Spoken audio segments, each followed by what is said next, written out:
நாட்டில் நிலவும் இன்றைய வானிலை தொடர்பான தகவல்களை அறிந்து கொள்வதற்காக வானிலை தொடர்பாடல் பொறுப்பதிகாரி லட்சுமி லத்தீஃபுடன் தொலைபேசியினூடாக நேரடியாக நாம் இணைந்து கொள்கின்றோம். வணக்கம். வணக்கம்.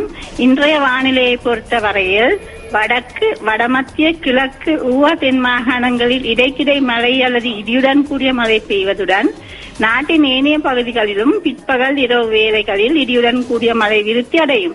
இடியுடன் கூடிய மழையின் போது அப்பிரதேசங்களில் தற்காலிகமாக கடும் காற்று வீசக்கூடும். இடிமின்னலினால் ஏற்படும் சேதங்களை குறைத்துக் கொள்ள முன்னெச்சரிக்கை நடவடிக்கைகளை மேற்கொள்ளும்படி பொதுமக்களிடம் வேண்டுகிறோம். அதுடன் கடல் பிரதேசத்தை பொறுத்தவரையில் உத்தரம் தொடக்கம் மன்னார், காங்கேசன்துறை ஊடாக திருகோணமலை வரையிலான கடல் பிரதேசங்களுக்கு அப்பாற்பட்ட ஆழ்கடல், ஆழமற்ற கடல் பிரதேசங்களில் இடைக்கிடை மழை அல்லது இடியுடன் கூடிய மழை பெய்வதுடன் நாட்டை சூழவுள்ள ஏனைய கடல் பிரதேசங்களிலும் ஆங்காங்கே மழை அல்லது இடியுடன் கூடிய மழை பெய்யும். காற்று வடகிழக்கு திசையில் வீசும்.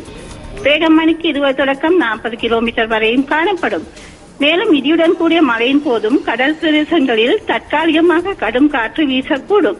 அத்துடன் புத்தளம் தொடக்கம் காங்கேசன்துறை ஊடாக திருகோணமலை வரையிலான கடல் பிரதேசங்களுக்கு அப்பாற்பட்ட ஆழ்கடல், ஆழமற்ற கடல் பிரதேசங்களில் காற்றின் வேகம் சமயங்களின் மணிக்கு 50 தொடக்கம் 60 கிலோமீட்டர் வரையும் உயரக்கூடும்.